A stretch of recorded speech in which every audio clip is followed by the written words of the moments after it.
না ভোটের পক্ষে যারা বলছেন তাদেরকে বলছেন গণভোটের নায়ের পক্ষে হচ্ছে ভারতীয় জোট। আপনি এইটা বলে এক ধরনের ট্যাগিং করছেন কিনা? আমি আপনার ফেসবুকের পাতা থেকে পড়ছি, আপনি লিখছেন, কোট করছি মাসকাত ভাইকে, ভারতের ডক্ট্রিন হচ্ছে ভারতের অভ্যন্তরে সংখ্যালঘুদের যেমন দ্বিতীয় শ্রেণীর নাগরিক করে রাখা হয়েছে, একইভাবে বাংলাদেশের রাষ্ট্র ক্ষমতায় কে যাবে তা নিয়ন্ত্রণ করে তা এখনকার সংখ্যাগরিষ্ঠ মানুষকে দ্বিতীয় শ্রেণীর নাগরিক করে রাখা। অর্থাৎ ভারতে চাচ্ছে যে সংখ্যাগরিষ্ঠদের শাসন, আর বাংলাদেশে চাচ্ছে সংখ্যালঘুদের শাসন। এই হচ্ছে ভারতীয় ডক্ট্রিন, এটা আপনি বলতে চাইছেন। কিন্তু আমরা কিন্তু দেখছি যে এই ব্যাপারটা আসলে একটা হিন্দু মুসলমান বিরোধের মধ্যে দিয়ে যাচ্ছে, ট্যাগিং এর মধ্যে দিয়ে যাচ্ছে। এবং আমরা আরো দেখছি ভারতের কোনো অসুবিধা কিন্তু নাই মাসকাত ভাই, আফগানিস্তানের তালেবান সরকারের সাথে অতি ভালোবাসা, অতি আমি কি বলবো যে সবচেয়ে ভালো সম্পর্ক তালেবান সরকারের এখন ভারতের, বা একমাত্র ভালো সম্পর্ক এখন ভারতের। তো সেই ক্ষেত্রে আপনার এই বলাটা ট্যাগিং হচ্ছে কিনা, এই বলাটা আসলে হিন্দু মুসলমান বা মুসলমান হিন্দু ওইটাকে উস্কানো হচ্ছে কিনা? আজকে এই মুহূর্তে আপনাদের যে গরম খবরটা দিতে আসি সেটা হচ্ছে যে 12ই ফেব্রুয়ারি যে নির্বাচন, এটা ভেস্তে যাচ্ছে। এবং এটা ভেস্তে যাচ্ছে, এটা 7 তারিখের ভেতরেই আপনারা সবাই জানতে পারবেন। 6 তারিখ বা 7 তারিখে ডিক্লারেশন হয়ে যাবে যে এই নির্বাচন হবে না। এবং আজকে রাতে এখন পর্যন্ত যদি নাও জেনে থাকেন, আগামীকাল থেকে দেখবেন যে বিএনপি পিছু টান দিচ্ছে। কারণ বিভিন্ন জায়গায় বিএনপি পেচকিতে পড়ে গেছে, বিএনপি নির্বাচন বয়কটের চেষ্টা চলছে, বিএনপি বয়কট করেও দিতে পারে এবং করে দেওয়ার সম্ভাবনাই 80%। তাহলে থাকলো বাকি 2, জামাত আর এনসিপি, এই দুইটাকে দিয়ে নির্বাচন হবে না। এখন আপনারা বলতেন যে হঠাৎ কেন বিএনপি এখান থেকে? তার কারণ হচ্ছে যে আপনি দেখেন যে এই যে নির্বাচন নিয়ে মানে হা না ভোট নিয়ে সরকার যেভাবে প্রচার এটা হয় না। এটা কোনো তত্ত্বাবধায়ক সরকার বা কোনো ইন্টারিম গভর্নমেন্ট বা কোনো নিরপেক্ষ সরকার সে তো বলতে পারেন আপনি কোথায় ভোট দিবেন আর কোথায় ভোট দিবেন না, সেটা বলবে বিভিন্ন দলগুলো। সেটা না করে এখানে সরকার 14,000 কোটি টাকা ব্যয় করছে শুধুমাত্র হা না ভোটে হাঁকে জিতানোর জন্য, যেটা নিয়ে প্রথমেই বেজে গেল যে পেস্কি। এবং বিএনপিকে হুমকি ধমকি দেওয়া হচ্ছে, বিভিন্নভাবে দেওয়া হচ্ছে, যার কারণে সম্ভবত গতকাল তারেক জিয়া কোনো এক জায়গায় হ্যাঁ ভোটের পক্ষে বলেছেন। কিন্তু হয়ারাজ যেখানে বিএনপির লোকজন, এই যে আমি যেখানে থাকি এখানে যে পোস্টাল ব্যালট দিয়েছে সব না ভোট ছিল, সবাই না ভোট। এরপরও তারেক কিন্তু এটা বলানো হয়েছে এবং তারেক জিয়া সম্ভবত বুঝে ফেলছে যে উনি হাতে বলুক আর নাতে বলুক, উনি ধানের শীষে দাঁড়াক আর যেখানেই দাঁড়াক, বিএনপির কপালে মূলা ঝুলাই দিছে। মানে ওই যে গাধারে যেমন সামনে গাজর ঝুলাই দিয়া দৌড়ানো হয়, ওই রকম ঝুলাই দিছে, ওনারা ক্ষমতায় যেতে পারবেন। এটা সম্ভবত বিএনপি বুঝে গেছে যদি সুবুদ্ধির উদয় হয়। আর এছাড়াও ইন্টারন্যাশনালি কিছু খেলাও চলছে এখন। যেমন দেখেন যে ভারতের সাথে ইউরোপীয় ইউনিয়নের চুক্তি, ওইদিকে ল্যাটিন আমেরিকার চুক্তি, এইদিকে আপনার কানাডার চুক্তি, ওইদিকে আবার চায়নার সাথে কানাডার চুক্তি, এগুলো সব মিলে জিও পলিটিক্সে একটা বিশাল গ্যাপ তৈরি হয়েছে বা শূন্যতা আছে, যেটা আমেরিকাকে কোণঠাসা করেছে। এখন আমেরিকা নিজেরাও এখন আবার ভারতের সাথে চুক্তি করার জন্য চাইতেছেন এবং এই চুক্তি হয়েও যাবে। তবে এই চুক্তি হওয়ার আগে ভারতের সেই ডোজ যে আমার আশপাশে, এটা আপনি এটা মনে করেন না যে ভারত বলছে যে বাংলাদেশে শেখ হাসিনাকে এনে বসো, না না না না। ভারত বলছে যে আমার আশপাশের যে দেশগুলো আছে এগুলাতে অস্থিতিশীল পরিবেশ থাকলে আমার ক্ষতি, সুতরাং আমি চাই এখানে স্থিতিশীল পরিবেশ থাকুক, কোনো মৌলবাদীর উত্থান না হোক। আর এই মৌলবাদীর উত্থানটা এই মুহূর্তে কোথায়? বাংলাদেশে। সুতরাং এইটাকে ঘাড় চাইপা ধরতে হবে। আর সবচেয়ে বড় কথা যে বিশ্বের অনেক নামি দামি হিউম্যান রাইটস সংস্থা, বেশ কিছু আপনার সংসদীয় সদস্য, যে ব্রিটেন, কানাডা, বেশ কিছু, মানে এটা হাইফাই অনেক লোক, সবাই ইনক্লুসিভ নির্বাচন। এবং আপনারা যেটা জানেন যে শেখ হাসিনা নিজেও বলেছে আমাদের সময় নির্বাচন খারাপ হতে পারে। শেখ হাসিনা এই কথাটা কিন্তু বলছে যে খারাপ হতে পারে, কিন্তু তাই বলে আমরা তো কাউকে নিষিদ্ধ করে ইলেকশন করি, তারা আসে নাই, সেটা অন্য ব্যাপার। তারা আমাদের নিষিদ্ধ করে আমাদের এক্সাইট করে নির্বাচন করতেছে, এটা তো ইনক্লুসিভ হয় না। আমরা যেহেতু 40% লোক আমাদের পক্ষে। এদিকে জাতীয় পার্টিও দাঁড়িয়েছে, জাতীয় পার্টিও যে কোনো মুহূর্তে জাতীয় পার্টি টান দিবে, বয়কট করবে ইলেকশন। তাহলে বয়কট করবে ইলেকশন যদি জাতীয় পার্টি করে ফেলে, সাথে টুকটাক আরো কিছু লোকজন করে ফেলবে, থাকবে জামাত আর বিএনপি। সুতরাং বিএনপি জানে যে ওরাও এখানে করতে হবে। আমরা ঠিক 15ই ফেব্রুয়ারি ইলেকশনের মতোই হতে যাচ্ছে। তার মানে ইলেকশন হবে না 7 তারিখের ভিতরে, এই ইলেকশনটা বয়কট হবে বলে এই মুহূর্তে পর্যন্ত আমার কাছে গ্যারান্টেড নিউজ। এবং এই নিউজটা আমরা আগামী 2-4 দিনের ভিতরে আরো ভালোভাবে বুঝতে পারবো। সুতরাং দেখতে থাকেন, চোখ কান খোলা থাকেন, যেই মুহূর্তে যে নিউজ আসবে সেই নিউজই আমি আপনাদের কাছে নেব। দোয়া করবেন আমার জন্য। জয় বাংলা, জয় বঙ্গবন্ধু।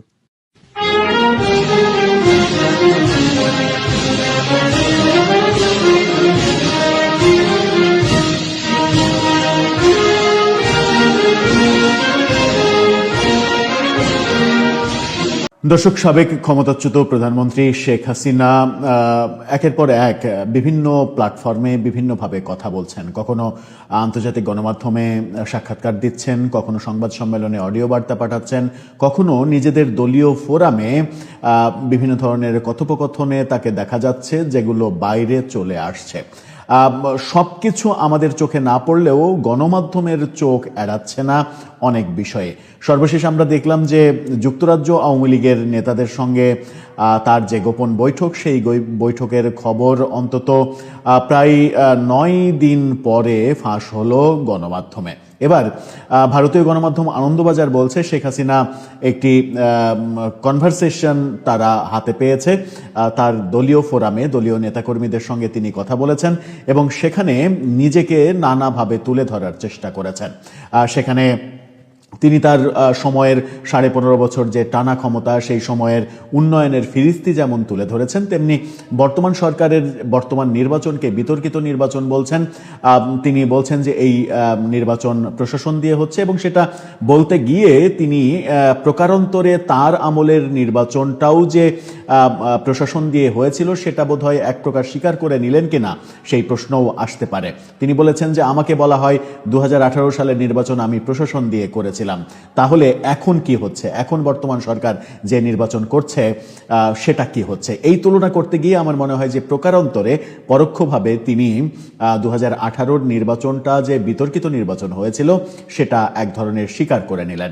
আমার মনে হয় যে সেটাই একটু পরোক্ষভাবে হলেও কিছু কিছু বিষয়, শেখ হাসিনা আমলের কিছু কিছু বিতর্কিত বিষয়, অন্তত সব বিষয় তো আর স্বীকার করবেন না, স্বীকার করলে দলের যে অস্তিত্ব সেই অস্তিত্ব নিয়ে সংকটের জন্ম দেবে, সেটা নয়। কিন্তু কিছু কিছু বিষয় আমার মনে হয় যে অনেক বড় ব্যাপার যেগুলো, সেগুলো আকারে ইঙ্গিতে যদি স্বীকার করে নেওয়া কিংবা মেনে নেওয়ার ব্যাপার দেখা যায়, তাহলে শেখ হাসিনাকে যারা সমর্থন করে তারাও এক ধরনের তার উপরে নতুন করে আস্থা রাখতে পারবেন যে মানুষ তো ভুল করতেই পারে, কিন্তু ভুল করার পরে তিনি উপলব্ধি করতে পারছেন তিনি ভুল করছেন।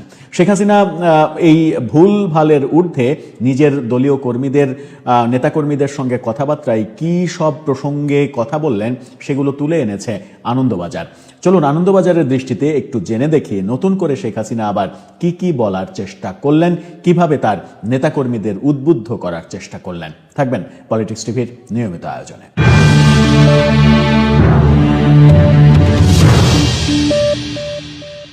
দর্শক, বলছিলাম শেখ হাসিনার একটা কথোপকথন, সেটা আনন্দবাজারের হাতে গিয়েছে। ব্যক্তিগতভাবে আমার সেটা শোনার সৌভাগ্য হয়নি, সামাজিক যোগাযোগ মাধ্যম ঘেটে সেটা আমি খুঁজে পাইনি। তবে আনন্দবাজার দাবি করছে তাদের হাতে একটা কথোপকথন গিয়েছে। কথোপকথন নেতাদের মাঝে তিনি বক্তৃতা দিচ্ছেন এরকম একটা অডিও, সেই অডিও নিয়ে তারা এই রিপোর্টটা করেছে, যার শিরোনাম করেছে তারা কারো চাহিদা তো অপূর্ণ রাখিনি, উন্নয়নের খতিয়ান দিলেন হাসিনা, বললেন তার সময়ে বাংলাদেশে বেকারত্ব ছিল না। তিনি যেটা বলছেন সেটা হচ্ছে সামনেই জাতীয় আনন্দবাজার যেভাবে বলছে সামনেই জাতীয় নির্বাচন, তার আগে মোহাম্মদ ইউনূস সরকারের বিরুদ্ধে নির্যাতন, আর্থিক দুর্নীতি সহ একাধিক অভিযোগ এবং নিজের 15 বছরের উন্নয়নের খতিয়ান তুলে ধরেছেন তিনি। এক ভার্চুয়াল আলোচনা সভায় গতকালকে তিনি এটা বলেছেন, সেখানে উপস্থিত ছিলেন। অনুষ্ঠানে তার তিনি প্রশ্ন ছুড়ে দিয়েছেন আওয়ামী লীগের দোষ কোথায়।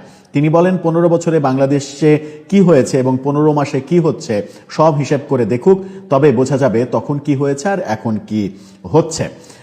হাসিনা জানান ইউনূসের আক্রমণ 2024 সালের জুলাই মাস থেকে শুরু হয়েছে, এখনো পর্যন্ত এই নির্যাতন ও ঘরে ঘরে হত্যাকাণ্ড চলছে। অর্থাৎ জুলাই মাসে যে আন্দোলন শুরু হয়েছে সেই আন্দোলনকে ইউনূসের আক্রমণ হিসেবে তিনি আখ্যা দিচ্ছেন। তিনি বলছেন এমনকি পরিবারের সদস্যরাও রেহাই পান না। ইউনূস ক্ষমতা দখল করার জন্য একটার পর এক হত্যাকাণ্ড ঘটাচ্ছেন, মানুষের উপরে নির্যাতন করে যাচ্ছেন, সমস্ত সরকারি প্রতিষ্ঠান থেকে শুরু করে সরকারি দপ্তরে আগুন লাগিয়ে ছারখার করে দিচ্ছেন। বলছেন তিনি যে বর্তমানে সব পরিবারের দুর্দশা, নির্যাতনের কথা শুনলে আর সহ্য করা যায় না। বাবা মা ভাই বোন আমরা হারিয়েছি, কাজেই তাদের দুঃখের কথা বুঝতে পারি।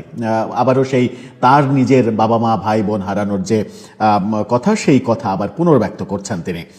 তার অভিযোগ, বর্তমানে বাংলাদেশে যা বিচার ব্যবস্থা তাতে বিচার চাওয়ার কোনো জায়গা নেই। এক একটা বিশ্ববিদ্যালয়কে আয়নাঘর বানিয়ে দিয়েছে। যে আয়নাঘরের অভিযোগ শেখ হাসিনা সরকারের বিরুদ্ধে করা হচ্ছে, বর্তমান সরকার আয়নাঘর খুঁজে পেয়েছে, সেই আয়নাঘরের কথা তিনি আবার উল্টা বলছেন যে বর্তমান সরকার প্রতিটা বিশ্ববিদ্যালয়কেই আয়নাঘর বানিয়েছে। বাংলাদেশের অর্থনীতি নিয়ে হাসিনা বলছেন, আজকে বাংলাদেশকে অর্থনৈতিকভাবে পঙ্গু করে দিয়েছে, একদম শেষ করে দিচ্ছে। সমস্ত মানুষের মাথার উপরে ঋণের বোঝা, ঘরে ঘরে লাশ।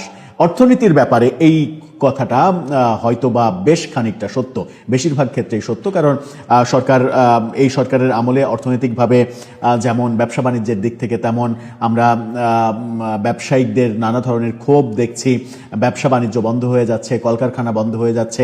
এই অভিযোগটা বোধহয় বেশিরভাগ ক্ষেত্রেই সঠিক। অন্যান্য প্রসঙ্গে আসি, তিনি কি বলছেন, তার প্রশ্ন আওয়ামী লীগ কি অপরাধটা করেছে। তিনি আওয়ামী লীগের কোনো অপরাধ খুঁজে পাচ্ছেন না। এই দেশ স্বাধীন করেছে আওয়ামী লীগ, এটা সত্য কথা। আওয়ামী লীগ স্বাধীন করেনি, আওয়ামী লীগের নেতৃত্বে এই দেশ স্বাধীন হয়েছে। এই দেশের স্বাধীনতায় দেশের 7 কোটি মানুষ, রাজাকার, আলবদর, আল শামস, মুষ্টিমেয় কিছু ছাড়া সবাই অংশগ্রহণ করেছে। সেখানে লিড দিয়েছিলেন বঙ্গবন্ধু এবং তার নেতারা, অর্থাৎ আওয়ামী লীগের নেতারা লিড দিয়েছিলেন, এটা সত্য। তবে বাক্যটা যদি এরকম হয় যে আওয়ামী লীগ দেশটাকে স্বাধীন করেছে, এই বাক্যে আমার মনে হয় যে সংশোধন করা উচিত, যেন এই বাক্যটাকে কেন্দ্র করে নতুন কোনো সমালোচনা আবার দানা বেঁধে না ওঠে।